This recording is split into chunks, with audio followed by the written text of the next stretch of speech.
Hello दोस्तों, स्वागत है आप सभी का हमारे चैनल लाइफ एडवाइजर्स में। और आप देखना शुरू कर चुके हैं हमारी डेली एनालिसिस वीडियो। आज है 6 जुलाई का दिन।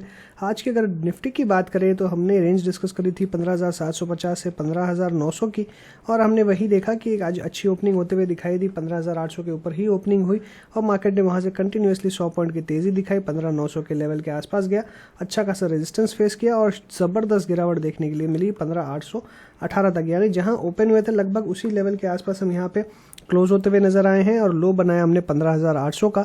तो 750 को तो डेफिनेटली हमने टच नहीं किया, लेकिन 800 का लेवल भी और डेढ़ लो के ऊपर क्लोज करने का जो यहाँ पे दिखाई दे रहा है व्यू, वो क्लियरली यही है कि अभी भी साइडवेज है। और हमने जो कंसोलिडेशन रेंज की बात करी थी 15,900 से लेकर 15,600 की, वो अभी भी इंटैक्ट दिखाई दे रही है। आज की कैंडलस्टिक की बात करें तो यहाँ पे क्लियरली हमें एक देखें तो ग्रेवस्टोन डोजी टाइप की कैंडलस्टिक देखने के लिए मिल रही है। ग्रेवस्टोन डोजी का मतलब है कि रिवर्सल। अब फिर से देखें तो फिर से रिवर्सल का साइन मिल रहा है हायर लेवल्स पे। तो हमने जो रेंज बनाई हुई है वो क्लियरली अभी वही दिखाई दे रही है, कोई इसमें बदलाव नहीं है। इसलिए मेरा व्यू अभी भी कंसोलिडेशन का है। कोई ब्रेकआउट जो है वो नहीं हुआ। आज फिर से टेस्ट करने की कोशिश किया, नहीं हुआ, लेकिन ये कल हो सकता है। अभी भी ऐसी कोई बात नहीं है कि नहीं हो सकता, क्योंकि अगर हम देखेंगे तो सिर्फ आइसोलेशन में नहीं देखना होगा, हमें निफ्टी, बैंक निफ्टी और बाकी ओवरऑल ब्रॉडर मार्केट को भी साथ में देखना पड़ेगा। आगे बढ़ने से पहले एक रिक्वेस्ट है कि अगर आप वीडियो को रेगुलरली देख रहे हैं या वीडियो हमारे आपको पसंद आ रहे हैं तो वीडियो को लाइक करना ना भूलें, ताकि यूट्यूब को पता चले कि वीडियो जो हम बनाते हैं लोगों को पसंद आती है, तो वो ऑटोमेटिकली जो इंटरेस्टेड लोग हैं उनको ये वीडियो पहुंचा देगा।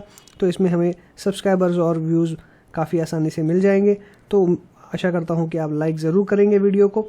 साथ में अगर आप चैनल के लिए नए हैं तो सब्सक्राइब करना ना भूलें और बेल आइकन दबाइए ताकि टाइमली अपडेट्स आपको मिलती रहे। तो चलिए आगे बात करते हैं। और अगर निफ्टी की हम कल की रेंज की बात करें तो आज जिस तरीके का फॉर्मेशन है, बैंक निफ्टी काफ़ी बुलिश क्लोज होते हुए नजर आया है। वहीं निफ्टी के अंदर में हमें थोड़ी वीकनेस देखने मिल रही है, और ये जो वीकनेस है ये बेसिकली जो आते हुए नजर आई है वो आई है आज टाटा मोटर्स के क्रैश के कारण। यानी ऑटो सेक्टर के अंदर में कहीं ना कहीं फिर से प्रेशर देखने के लिए मिल सकता है। अगर ऑटो सेक्टर में प्रेशर देखने के लिए मिलता है तो बाकी जो एलिड इंडस्ट्रीज है उनके अंदर भी प्रेशर देखने के लिए मिलेगा। तो ओवरऑल जो सिचुएशन दिखाई दे रही है, मुझे ऐसा लगता है कि अभी थोड़ा कॉशियस होने का समय है ज़रूर। लेकिन सिंस बैंक निफ्टी बहुत ही स्ट्रांग है और बैंक निफ्टी का वेटेज काफ़ी ज़्यादा है निफ्टी के अंदर में, तो हो सकता है कि यहाँ से एक ब्रेकआउट भी दे। लेकिन अगर अकेला बैंक निफ्टी परफॉर्म करेगा तो कुछ खास हमें देखने नहीं मिलेगा। एक जो कंसोलिडेशन की जो हमारी रेंज है वो रेंज के अंदर में ही हमें ट्रेड देखने के लिए मिलेगा। ओवरऑल अगर देखें तो यहाँ पे कुछ इस तरीके का पैटर्न बन रहा है जो मुझे दिखाई दे रहा है। तो हो सकता है कि अभी और छोटी सी रेंज में कंसोलिडेट करे, वॉलेटिलिटी काफ़ी ज़्यादा हो सकती है। ओवरऑल रेंज कल के लिए भी 15,750 से लेकर 15,900 की अभी भी मेरी यही रेंज रहेगी। डेफिनेटली यहाँ एक डोजी बनी है, इसलिए हमें ओपनिंग का वेट करना होगा। अगर ओपनिंग नेगेटिव होती है यानी 800 के नीचे होती है तो आपको 700 तक भी जा सकता है लेवल। लेकिन अगर पॉजिटिव ओपनिंग होती है तो पॉसिबल है कि फिर 15,900 को अटेम्प्ट करते हुए दिखाई देंगे। तो ओवरऑल अगर मैं सिचुएशन देखूं तो मुझे लगता है कि अभी साइडवेज रहते हुए नजर आएगा, कोई मेजर ट्रेड नजर नहीं आएगा। इसलिए स्टॉक स्पेसिफिक ट्रेड करना ज़्यादा बेहतर है। ब्रॉडर रेंज की बात करें तो 15,700 से लेकर 15,900 की रेंज, और छोटी सी रेंज की बात करूँ तो 15,750 से लेकर 15,900 की रेंज, अभी यही रेंज में मुझे ट्रेड दिखाई दे रहा है। बैंक निफ्टी की अगर बात करें तो यहाँ पे हमने रेंज डिस्कस करी थी 35,000 से लेकर 35,500 तक की, और ऊपर के अंदर में हमने डिस्कशन किया था 35,700 एक इंपॉर्टेंट लेवल है। अगर इसके ऊपर क्लोज होता है तो यहाँ पे एग्रेसिव बाइंग करी जा सकती है। आज मार्केट ने अटेम्प्ट जरूर किया 35,700 को, 35,800 के हाई बनाया, और लेकिन क्लोजिंग अगर देखें तो 35,579 यानी 35,579 यानी लगभग 35,600 के आसपास में क्लोजिंग देखने के लिए मिली है। और एग्जैक्टली अगर देखा जाए तो प्रीवियस हाई के आसपास ही इसने अपना रेजिस्टेंस बनाया है। अगर यहाँ पे पैटर्न की बात करें तो लगभग आपको दिखाई दे सकता है कि यहाँ पे इसने एक कप का टाइप का पैटर्न बनाया, जिसका ब्रेकआउट कल आपको फॉलोअप देखने के लिए मिल सकता है। साथ ही अगर कुछ नोटिस करेंगे तो लगभग एक छोटा सा अगर देखा जाए तो हेड एंड शोल्डर टाइप का पैटर्न भी बनाया है। हालांकि हेड एंड शोल्डर उतना क्लियर नहीं है, इन्वर्स हेड एंड शोल्डर की मैं बात कर रहा हूँ तो उतना क्लियर नहीं है, बट अगर देखें तो कंप्लीटली बुलिश दिखाई दे रहा है। 35,400 के ऊपर में क्लोजिंग है, इसका मतलब है बुलिशनेस के जो चांसेस है वो काफ़ी ज़्यादा है। तो बैंक निफ्टी में अगर बुलिशनेस रहेगी तो निफ्टी में बहुत ज़्यादा गिरावट होगी, ऐसा बिल्कुल भी नहीं है। इसलिए मुझे ओवरऑल जो सिचुएशन दिखाई दे रही है वो ऐसा ही है कि तेज़ी आपको और देखने के लिए मिल सकती है। 36,400 तक के लेवल्स डेफिनेटली अटेम्प्ट हो सकते हैं, लेकिन आपको ध्यान रखना है कि ये जोन जो है ये बहुत ही कंजेशन वाला जोन है। 35,400 से लेकर 36,400, 1000 पॉइंट की रेंज काफ़ी ज़्यादा उतार चढ़ाव की रह सकती है। वोलेटिलिटी बहुत ज़्यादा देखने के लिए मिल सकती है, तो दोनों तरफ के ट्रेड्स आपको देखने मिलेंगे। लेकिन क्लियरली याद रखें, हायर लेवल्स पे प्रॉफिट बुक, लोअर लेवल्स पे बाइंग। ओवरऑल कल की अगर रेंज की मैं बात करूं, कल अगर फॉलोअप मिलता है, क्योंकि कल हमें दो तरफ से देखना होगा कि कल अगर फॉलोअप मिलता है, क्योंकि आज फिर यूएस मार्केट खुल जाएंगे तो वहाँ से भी आपको क्यूज देखने के लिए मिलेंगे। और फॉलोअप की अगर मैं बात करूं तो फॉलोअप मुझे लगता है कि अगर कल मिलता है तो आपको लगभग 35,500 से लेकर ऊपर में 36,000 तक के लेवल्स देखने के लिए मिल सकते हैं। अगर फॉलोअप नहीं मिलता है, फिर से क्रैश होते हुए दिखाई देता है, यानी फिर से नीचे की तरफ आते हुए दिखाई देता है, तो 35,300 से लेकर ऊपर में 35,600, ये 300 पॉइंट की रेंज में आपको ट्रेड देखने मिलेगा। तो फॉलोअप के केस में 36,000, अगर फॉलोअप नहीं आता तो 35,600 से लेकर 35,300, हो सकता है थोड़ा सा और एक्सटेंड होकर 35,700 को टच करके फिर से आने की कोशिश करें, तो आप इसे एक्सटेंड करके 400 पॉइंट की रेंज बना सकते हैं। बट ओवरऑल जो सिचुएशन दिखाई दे रही है वो मुझे ओवरऑल ऐसा लगता है कि मार्केट वोलेटाइल रहने वाला है, बट डेफिनेटली बैंक निफ्टी में जो आज तेजी के संकेत मिले हैं ये बरकरार रह सकते हैं।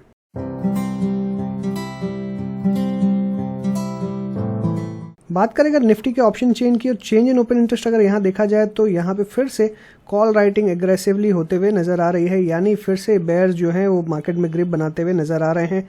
15,900 16,000 पे बहुत एग्रेसिवली कॉल राइटिंग होते हुए दिखाई दी है। साथ ही एक चीज़ और नज़र डालनी होगी कि 15,800 के आसपास में अगर आप देखेंगे तो यहाँ शॉर्ट कवरिंग हुई है, तो ये सुबह होते हुए दिखाई दी होगी, उसके बाद में किसी की हिम्मत नहीं होगी 15,800 पे शॉर्ट करने की, इसलिए 15,900, 15,850 और 16,000 पे देखने के लिए मिली है। लेकिन नीचे में अगर देखें तो लॉन्ग अनवाइंडिंग देखने के लिए मिल रही है 15,700, 600, 500, और ये काफ़ी ज़्यादा चौंकाने वाली चीज़ है, क्योंकि नीचे में अगर लॉन्ग अनवाइंडिंग हो रही है इसका मतलब वीकनेस निफ्टी में बढ़ते हुए नजर आ रही है। हालांकि ओवरऑल बैंक निफ्टी की तरफ से सपोर्ट है, बट फिर भी निफ्टी में जिस तरह की वीकनेस बन रही है तो हो सकता है कि अपोजिट चलते हुए दिखाई दे। तो मुझे लगता है कि आपको वोलेटाइल सेशन बैंक निफ्टी में देखने मिल सकता है, और निफ्टी में तो डेफिनेटली आपको देखने मिलेगा ही। वहीं अगर क्यूमुलेटिव ओपन इंटरेस्ट पे नजर डालें, क्यूमुलेटिवली 15,800 बहुत ही इंपॉर्टेंट सपोर्ट जोन है, ये ब्रेक होने से फिर से 15,600 की तरफ मूव कर सकते हैं। नीचे में आप देखेंगे कुछ खास सपोर्ट बना हुआ नहीं है, लेकिन अगर निफ्टी में देखें, अगर कॉल राइटिंग में देखें रेजिस्टेंस की तरफ 15,900, 16,000 एक बहुत ही इंपॉर्टेंट रेजिस्टेंस जोन बना हुआ है, इसको ब्रेक कर पाना काफ़ी मुश्किल दिखाई देता है। अगर ये ब्रेक होते हैं तो बहुत एग्रेसिवली तेज़ी हो सकती है, जो कि आज हमने देखी, लेकिन वो सिर्फ इंट्राडे में देखने मिली और उसके बाद में एक अच्छा शार्प फॉल देखने के लिए मिला। बैंक निफ्टी की अगर ऑप्शन चेन की बात करें तो यहाँ पे आपको पुट राइटिंग 35,500 पे बहुत ही एग्रेसिव दिखाई दे रही है, यानी एक इंपॉर्टेंट सपोर्ट की तरह ये आज निकलते हुए दिखाई दे रहा है। नीचे में शॉर्ट्स बहुत एग्रेसिवली कवर होते हुए दिखाई देते हैं, इसलिए क्लियरली नज़र आ रहा है कि तेज़ी में रहते हुए नज़र आ सकता है। लेकिन 35,700 जैसा मैंने आपको कहा था कि इंपॉर्टेंट रेजिस्टेंस जोन है, 35,700 पे भी आपको अच्छी खासी कॉल राइटिंग देखने मिल रही है, इसीलिए मार्केट जो है वो क्लोज होते हुए नजर आया नीचे की तरफ में। इसलिए 35,700 अभी भी इंपॉर्टेंट रेजिस्टेंस जोन बना हुआ रहेगा।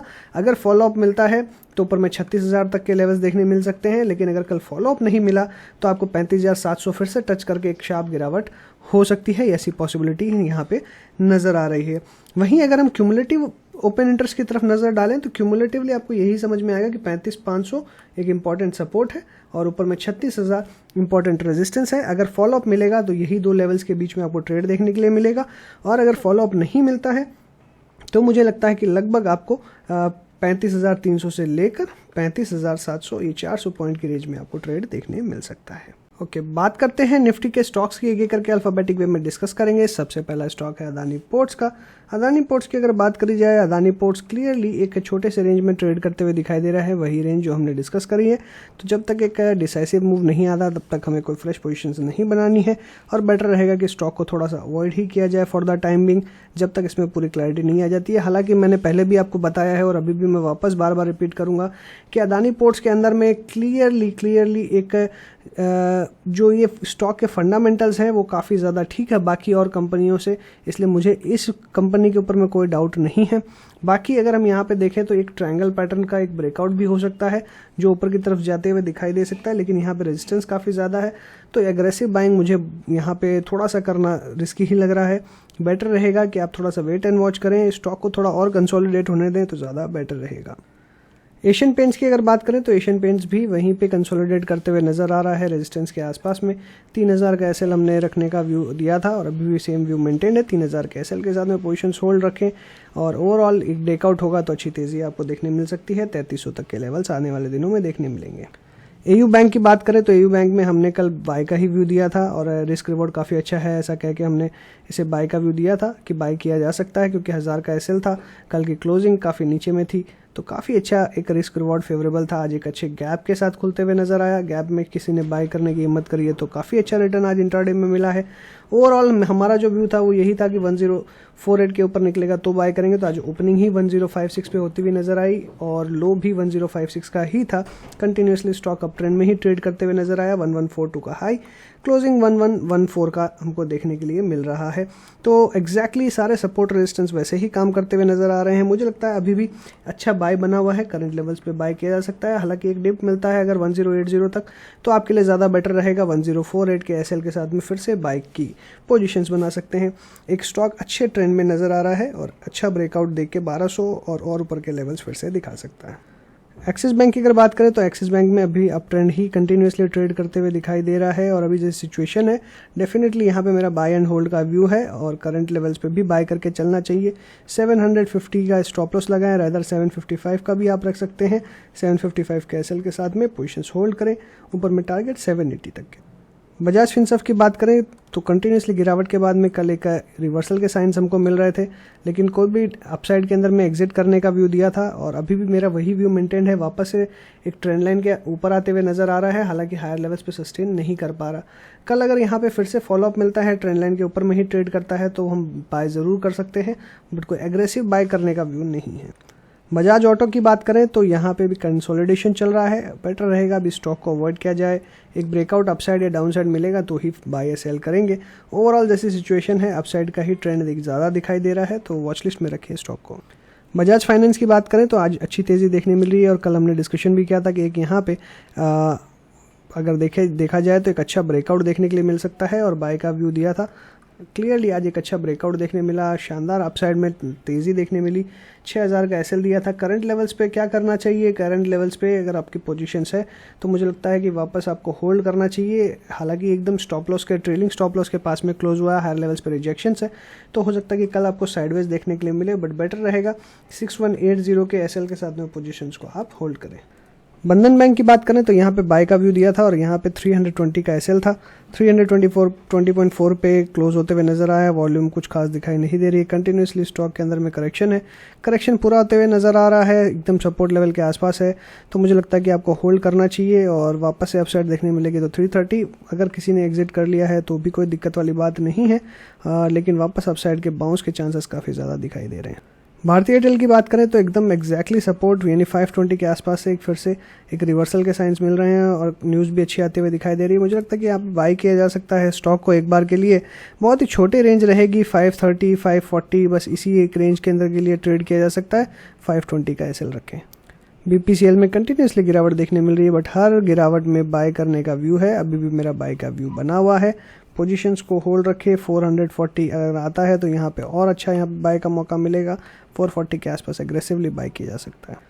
ब्रिटानिया की बात करें, ब्रिटानिया क्लियरली एक डाउनफॉल में दिखाई दे रहा है और यहाँ पे अभी फिलहाल कोई व्यू नहीं है। No buy no sell. Cipla की बात करें तो एक अच्छे अप ट्रेंड में दिखाई दे रहा है और बार बार हमने इसमें बाय का ही व्यू दिया हुआ है और 960 का एसएल हमने डिस्कस किया है। 960 के एसएल को मेंटेन करें। ऊपर में अगर वापस निकलता है तो 1100 तक के लेवल्स देखने मिल सकते हैं, बट ये थोड़ा सा स्टॉक जो है काफ़ी ज़्यादा फ्लैट रहता है, उसके बाद में ये मूवमेंट देता है और कभी कभार ही मूवमेंट देता है और जो भी मूवमेंट देता है एक ही दिन में इसकी मूवमेंट ख़त्म हो जाती है। तो इस चीज़ का ध्यान रखें कि अगर आपने हायर लेवल्स पर लिया हुआ है तो अगर अच्छी वापस से मूवमेंट आती है तो नेक्स्ट डे का वेट करें। नेक्स्ट डे नहीं आए मूवमेंट तो यहाँ से एग्जिट हो जाए। कोल इंडिया में फिलहाल कोई व्यू नहीं है। 152 के ऊपर निकलेगा तो फिर से बाय करेंगे। 152 के ऊपर बाय करें। स्टॉप लॉस रहेगा 148 का, टारगेट ऊपर में 161 164। डिवी स्लैब में कल जैसे मैंने डिस्कशन किया था कि ये हर बार अपने लेवल को रीटेस्ट करता है फिर जाता है वापस ऊपर में, तो 4400 का लेवल काफ़ी इंपॉर्टेंट सपोर्ट है तो 4400 के लेवल को ये रीटेस्ट कर सकता है। आज इसके हल्के से साइन मिले हैं। लगभग एक बेयरिश एंगल्फिंग कैंडल देखने के लिए मिल रही है तो बेटर रहेगा कि 4400 के आसपास आए तो आप एंट्री करने का मौका ढूंढें।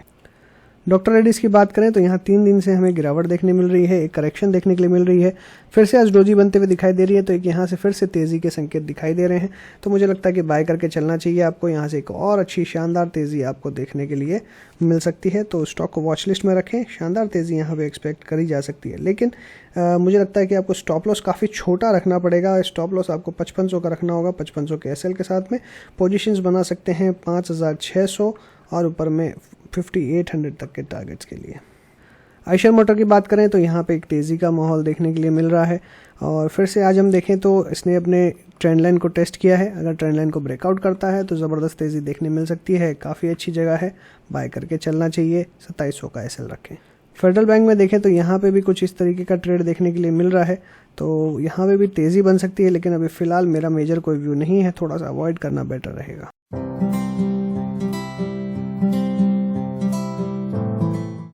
ग्रासिम की बात करें तो फिर से यहाँ पे आज हमें 1520 तक के लेवल्स देखने मिले, और कल ही हम बात कर रहे थे कि बार बार ये हायर लेवल्स पे जाकर रिजेक्शन से देखने के लिए मिल रही है, लेकिन ये कोशिश कर रहा है और एकदम यहाँ पे अगर देखें तो एक छोटे से रेंज में कंसोलिडेशन देखने मिल रहा है। वॉल्यूम काफ़ी अच्छी खासी देखने के लिए मिली, तो ओवरऑल मेरा व्यू बाय का ही है। करंट लेवल्स पे बाय करें, 1520, 1560, 1600 तक के लेवल्स देखने मिल सकते हैं। स्टॉप लॉस 1472 का रखा जा सकता है। HCL टेक की बात करें, HCL tech continuously up trend में है और फाइनली इसने एक ब्रेकडाउन दे दिया है, तो स्टॉक से एग्जिट कर लें, यही मेरा व्यू रहेगा। HDFC की बात करें तो HDFC करंटली एक छोटे से शॉर्ट टर्म डाउन ट्रेंड के अंदर में है, और बाकी बड़े अगर ट्रेंड की बात करें तो बड़े ट्रेंड में ये कंसोलिडेशन जोन में है। और मैंने पहले भी आपको कई बार कहा है कि आप इसे 2400 से लेके 2500 तक की रेंज में कहीं पे भी आप बाय करके कंसोलिडेशन करने दे सकते हैं, क्योंकि ब्रेकआउट जो है वो होगा 2600 के बाद में। लास्ट टाइम अटैम्प्ट किया था, लेकिन इमीडिएटली इसमें गिरावट हो चुकी थी, तो वो क्लियर साइन था कि ब्रेकआउट फेल हो गया था। लेकिन मैंने जैसे पहले भी कहा कि एक राउंडिंग बॉटम ये बना सकता है, और अभी भी ये राउंडिंग बॉटम के पैटर्न में ही चल रहा है, क्योंकि यहाँ से इसने बनाया, फिर ऐसा इस तरीके का पैटर्न देखने मिल सकता है, एक काफ़ी बड़ा डब्ल्यू टाइप का पैटर्न देखने मिल सकता है। तो अभी भी ये 2400 तक डेफिनेटली आ सकता है, इसलिए आप इसको एक्यूमुलेट करते चले, ज़्यादा बेटर रहेगा। मूविंग एवरेजेस के नीचे है तो फिर से एक गिरावट की पॉसिबिलिटी दिखाई दे रही है। 2400 तक अगर आता है तो काफ़ी अच्छा बाय रहेगा। करंट लेवल्स पे 1 शेयर, 2 शेयर, 5 शेयर करके आप एक्यूमुलेट करते हुए चल सकते हैं अपने कैपिटल के हिसाब से। बाकी ओवरऑल यहाँ पे थोड़ा सा टाइम देना पड़ेगा। एक इन्वेस्टमेंट ग्रेड स्टॉक है, ट्रेडिंग के लिहाज से कोई बहुत ज़्यादा मेजरली इसमें मेरा व्यू नहीं है, बट इसके अंदर में अच्छी तेज़ी आपको आने वाले दिनों में देखने मिल सकती है। HDFC बैंक की बात करें तो आज फाइनली एक ब्रेकआउट देते हुए नजर आया, और काफ़ी दिनों के कंसोलिडेशन के बाद में एक ब्रेकआउट देखने मिल रहा है, जो कि क्लियरली सजेस्ट कर रहा है कि अब ये फाइनली फिर से 1650 को अटेम्प्ट करने की कोशिश करेगा। पिछली बार 1550 में अटेम्प्ट किया, इमीडिएटली ब्रेकआउट फेल हो गया, और फिर से इसने अटेम्प्ट किया, यहाँ पे फिर से फेल हो गया, यहाँ पे फिर से अटेम्प्ट किया, फेल, यहाँ भी fail. This is the 5th, rather देखो तो 4th ट्राई है, और 4th ट्राई में एक शानदार तेज़ी देखने मिलती है। गाइडेंस कंपनी की रिजल्ट्स के हिसाब से काफ़ी अच्छी आते हुए दिखाई दी है, तो मुझे लगता है कि यहाँ पे अच्छी तेज़ी आपको डेफिनेटली देखने मिल सकती है। तो 1650 के लेवल्स आप इसमें आते हुए दिखाई दे सकते हैं। लेकिन कल एक ही चीज़ का आपको ध्यान रखना है कि कल फॉलो अप मिलना चाहिए, और फॉलो अप मिलेगा तो 1650 बिल्कुल जाएगा। और यहाँ पे करंट लेवल्स पे अब आपका जो स्टॉप लॉस होना चाहिए वो होना चाहिए 1520 का, 1520 के एसएल के साथ में अप ट्रेंड 1650 तक के टारगेट्स। HDFC लाइफ में कोई व्यू नहीं है, no buy no sell, better रहेगा स्टॉक को अवॉइड किया जाए। हीरो मोटोकॉर्प की बात करें तो जैसा हमने यहाँ पे डिस्कशन किया था, लगभग अभी उसी लेवल पे चलते हुए नज़र आ रहा है। मुझे लगता है 2900 एक इंपॉर्टेंट सपोर्ट जोन है, 2900 का एसएल रखें। वापस ऊपर में तेज़ी होती है तो आपको अच्छी खासी देखने के लिए मिल सकती है। 3100 पहला टारगेट, दूसरा टारगेट सीधा 3400-3300 के बीच में दिखाई देता है, तो एक्यूमुलेशन के लिए काफ़ी अच्छे लेवल्स पे दिखाई दे रहा है।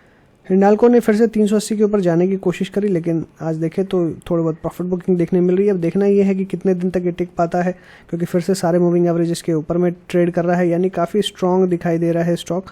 तो बेटर रहेगा स्टॉक को होल्ड किया जाए। 400 के बाद में ही इसमें असली तेज़ी देखने के लिए मिलेगी। करंट लेवल पर रिस्क रिवॉर्ड फेवरेबल है, इसलिए आप 375 के एसएल के साथ में बाय कर सकते हैं, बट यहाँ पे थोड़ा सा पेशेंस रख के होल्ड करना पड़ेगा। HUL की बात करें तो यहाँ पे जो पैटर्न हमने डिस्कस किया था अभी भी उसी पैटर्न में चलते हुए नज़र आ रहा है, वापस अपसाइड देखने मिल सकती है। हालांकि लास्ट 3 दिन के अगर फॉर्मेशन को देखा जाए तो 3 दिन के फॉर्मेशन से बेरिशनेस दिखाई दे रही है, यानी वापस गिरावट हो सकती है। इसलिए जिनके पास पोजीशन है 2440 या 20 SMA का स्टॉप लॉस रखें, उसके साथ पोजीशन होल्ड करें, इसके नीचे जाता है तो एग्जिट कर लें। ICICI बैंक की बात करें तो यहाँ पे बाय का व्यू दिया हुआ था, और बाय का व्यू अभी भी मेंटेन्ड है। 660 का पहला टारगेट, इसके बाद में 680 का, करंट लेवल्स पे SL 640। IDFC फर्स्ट बैंक को अवॉइड करने का व्यू था, IP भी अवॉइड करने का ही व्यू है। रदर यहाँ पे एक गिरावट का ही रुझान दिखाई दे रहा है। 50 रुपीज़ तक के लेवल्स आपको देखने को मिल सकते हैं। रिवर्सल में 580 तक 58 तक देखने मिल सकते हैं, लेकिन फिलहाल के लिए यहाँ से एग्जिट करने का ही व्यू है। शॉर्ट किया जा सकता है स्टॉक को 50 के टारगेट्स के लिए। इंडसइंड बैंक की बात करें तो ये फाइनली ब्रेकआउट दिखाते हुए नज़र आ रहा है, लेकिन अभी भी ब्रेकआउट हुआ नहीं है, इसलिए यहाँ पे थोड़ा कॉशियस रहना है। वॉल्यूम 3 दिन से ठीक ठाक दिखाई दे रही है, मेंटेन करते हुए दिखाई दे रहा है, तो यहाँ से अगर निकलता है तो अच्छी तेज़ी बन सकती है। स्टॉक को वॉच लिस्ट में रखें, 1000 के SL के साथ में पोजीशंस को होल्ड करें। इन्फोसिस की बात करें तो ये हायर लेवल्स पे ही कंसोलिडेट कर रहा है, और सिंस इनके रिजल्ट्स आने वाले हैं तो हो सकता है कंसोलिडेशन कुछ और दिन देखने के लिए मिले। अब अच्छे सपोर्ट के आसपास है, 1540 या 1520 का आप रख सकते हैं, ये काफ़ी स्ट्रॉन्ग सपोर्ट है। 20 SMA का सपोर्ट ज़्यादा हमेशा स्ट्रॉन्ग होता है। हालांकि अगर मैं रेंज के हिसाब से बात करूं, क्योंकि कहां से ये फेल हो सकता है, तो मुझे लगता है इसकी रेंज जो है 1550 की है। 1550 के नीचे जाने से इसमें रिस्क बढ़ सकता है। 1550 के ट्रेलिंग स्टॉप लॉस के साथ में पोजीशंस को होल्ड रखें। वापस अगर तेज़ी बनती है तो ऊपर में अच्छे खासे लेवल्स देखने के लिए मिल सकते हैं, और मुझे लगता है पोजीशंस आप होल्ड करेंगे तो ज़्यादा बेटर रहेगा। IOC के अंदर में सिमिलरली एक छोटे से रेंज में कंसोलिडेशन है। यहाँ पे ऑलरेडी मैंने वैसे एग्जिट का यहाँ पे व्यू दे दिया है, लेकिन वापस एक रिवर्सल इसमें देखने के लिए मिल सकता है, क्योंकि फिर से ऑयल प्राइसेस इसमें बढ़ते हुए नज़र आ रहे हैं। और ओवरऑल सिचुएशन अगर देखी जाए तो 107.50 स्ट्रॉन्ग सपोर्ट है, इसके नीचे जाने से एग्जिट कर लें, ज़्यादा बेहतर रहेगा। ITC की अगर बात करें तो अभी एग्जैक्टली 202 के आसपास है, 200 डे सिंपल मूविंग एवरेज के आसपास आ चुका है। एक चीज़ जो हमें यहाँ पे देखनी है वो ये है कि ये सारे मूविंग एवरेजेस अब कन्वर्ज करते हुए नज़र आ रहे हैं। ऑलमोस्ट ये कन्वर्ज करने वाले हैं, चाहे वो 200 हो, चाहे 20 हो, चाहे 100 हो, चाहे 50 हो, सारे मूविंग एवरेजेस कन्वर्ज करने वाले हैं। यानी अब यहाँ पे बहुत जल्दी आपको चाहे रिजल्ट्स के पहले या रिजल्ट्स के बाद एक बड़ा मूवमेंट देखने मिल सकता है, और ये नीचे भी हो सकता है और ऊपर भी हो सकता है, तो इसको आप वॉच लिस्ट में रखें। मुझे लगता है कि जल्दी मूवमेंट आपको बड़ा कोई भी एक साइड देखने मिल सकता है। JSW स्टील की बात करें तो JSW के अंदर में भी अच्छी खासी तेज़ी आज देखने के लिए मिली, लेकिन हायर लेवल से फिर से इसमें भी एक प्रॉफिट बुकिंग देखें या रेजिस्टेंस का काम देखें, ओवरऑल यहाँ देखने मिली नेगेटिव क्रॉसओवर मिला है। तो फिलहाल मुझे कोई भी इसमें बाइंग के नज़रिए से व्यू नहीं बन रहा है। बेटर रहेगा स्टॉक को अवॉइड करें। 650 के नीचे अच्छी खासी सेल हो सकती है, और वापस अगर उनमें मूविंग एवरेजेस के ऊपर आता है तो वेट एंड वॉच करना ही बेटर रहेगा। कोटक महिंद्रा में एक अच्छी तेज़ी आज देखने मिली, और ये फाइनली अगर देखें तो एक शॉर्ट टर्म जो डाउन ट्रेंड है उसको फिर से ब्रेकआउट देते हुए नज़र आ रहा है। फॉलोअप मिलेगा तो फिर से 1800 तक आ सकता है, लेकिन 1800 फिर से एक स्ट्रॉन्ग रेजिस्टेंस है। अगर इसके साथ विद वॉल्यूम निकलता है तब कोई तेज़ी की संभावना होगी, लेकिन 1800 तक का ही अभी इमीडिएट टारगेट दिखाई दे रहा है। 1720 स्टॉप लॉस की तरह एक्ट कर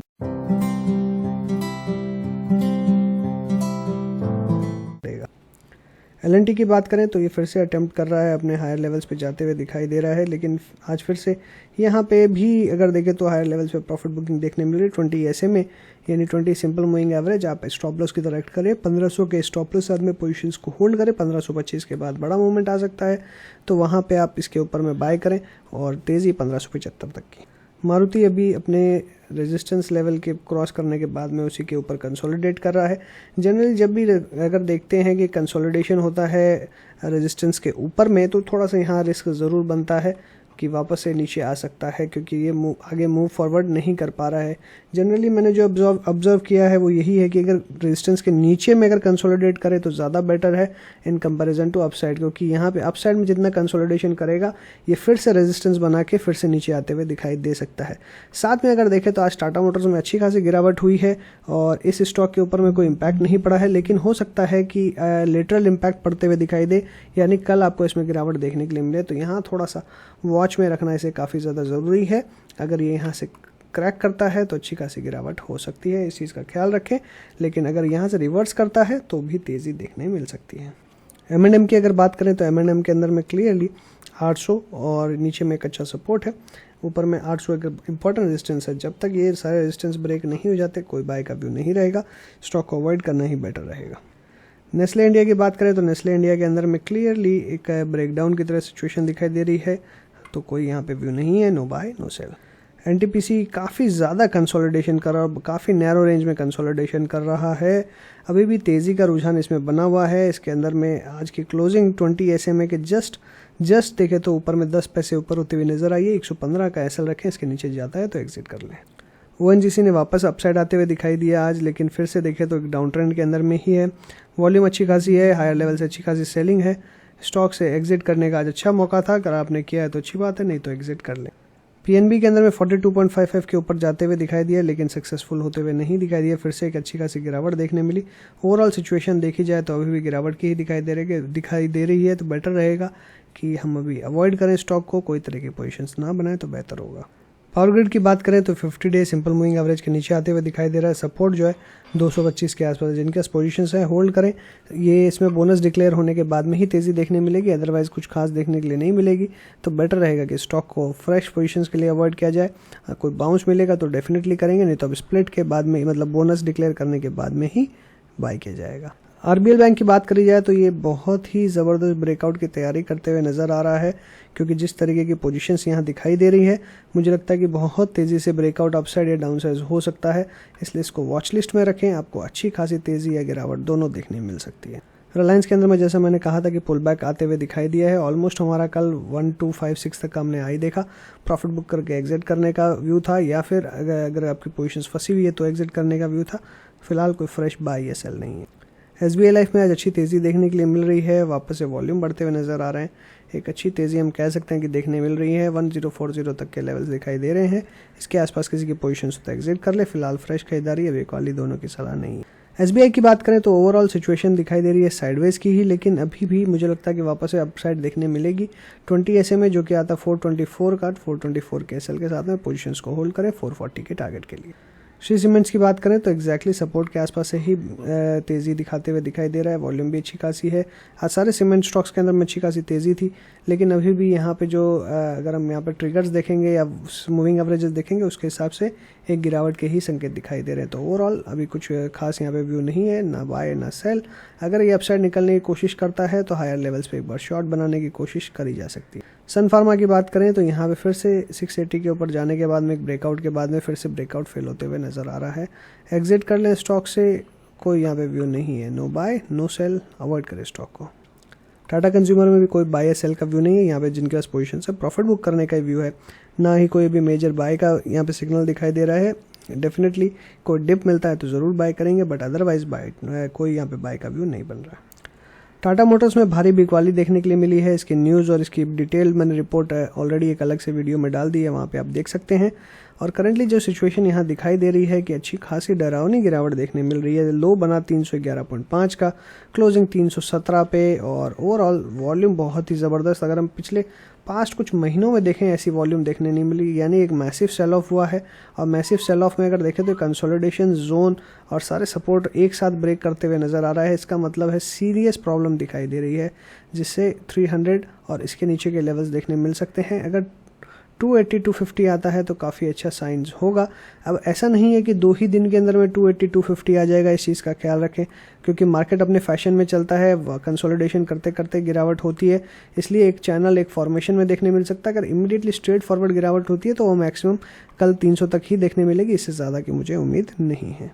टाटा स्टील में बाय एंड होल्ड का ही व्यू है, और स्टॉप लॉस रहेगा 1140 का। 1140 के सेल के साथ में बाय करके चलें। ऊपर में तेज़ी आपको 1250 तक के लेवल्स दिखा सकती है, लेकिन 1200 भी काफ़ी मेजर हर्डल है।